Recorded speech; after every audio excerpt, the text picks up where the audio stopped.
Do you know evidence law history? I think so, no. So please check it. So guys, let's start it.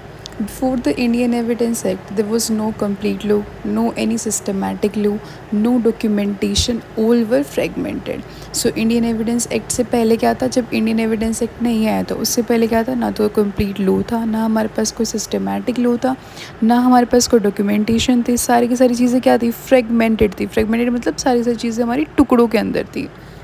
In presidency town like Calcutta, Bombay, Madras follow the English rule of evidence in the royal charter courts, and the most of areas, the non-presidency towns, the Islamically guided the British court, but this was gradually replaced by the various regulations related to the evidence principle for these court. अब सबसे पहले इसका मतलब क्या है कि हमारी जो मेजर सिटीज़ थी लाइक कलकत्ता, बॉम्बे, मद्रास, तो वहाँ पर हमारे जो कोर्ट इस्टेब्लिश कर रखे थे वो हमारे ब्रिटिशर्स ने इस्टेब्लिश कर रखे थे. किसके थ्रू? रॉयल चार्टर्स के थ्रू. रॉयल चार्टर्स क्या होता है? मतलब एक ऑफिशियल ऑर्डर जो कि हमें ब्रिटिश क्राउन से मिलता है. तो ये जो कोर्ट्स थे वो डिसाइड करते थे cases based on the Indian rules of evidence, meaning they follow the same rules that the court in England use to decide.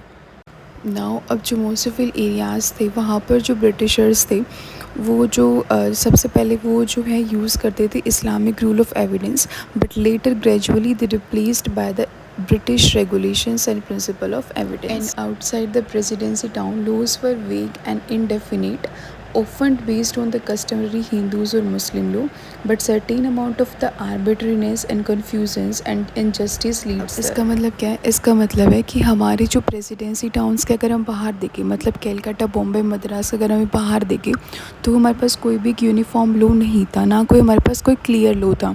तो जो कोर्ट्स थे वो फॉलो करते थे हिंदू कस्टम्स और मुस्लिम कस्टम्स, जो कि प्लेस टू प्लेस वेरीज करते थे, अलग अलग होते थे. यहाँ पर इंडेफिनिट का मतलब क्या होता है? यहाँ का मतलब होता है कि अगर हमारे पास मान लो कि लॉज है वो इंडेफिनिट है, तो इसकी वजह से क्या होगा? जो जजेस हैं उनके पास क्या होगा? उनके पास ज़्यादा डिस्क्रिशनरी पावर है, वो पर्सनल चॉइसेस उनके पास है कि वो किसी भी केस को अपने तरीके से डील करेंगे. और even this resulted in unfairness and injustice. Now there a case mentioned, so it shows the evidence rules varied and were inconsistent, applied and lead to the arbitrariness. Now some attempts were made in between 1835 and in 1853 through the legislative actions. These attempts aimed to codify and reform the rules of evidence, limited in the scope and tried to reform the certain part of evidence law. अब जो है Indian evidence law को लेके हमारे कुछ legislative actions जो हैं वो पुटअप करे गए थे. In that action, we need to codify, we wants to codify and reforms the rule of evidence. It was very limited in scope. Scope में बहुत ही ज़्यादा limited थे. बट लेकिन जो एक्ट 1855 का है तो बहुत ही ज़्यादा इंपॉर्टेंट था, बिकॉज उसने डील करे थे बहुत ही ज़्यादा वैल्यूएबल रूल्स ऑफ एविडेंस.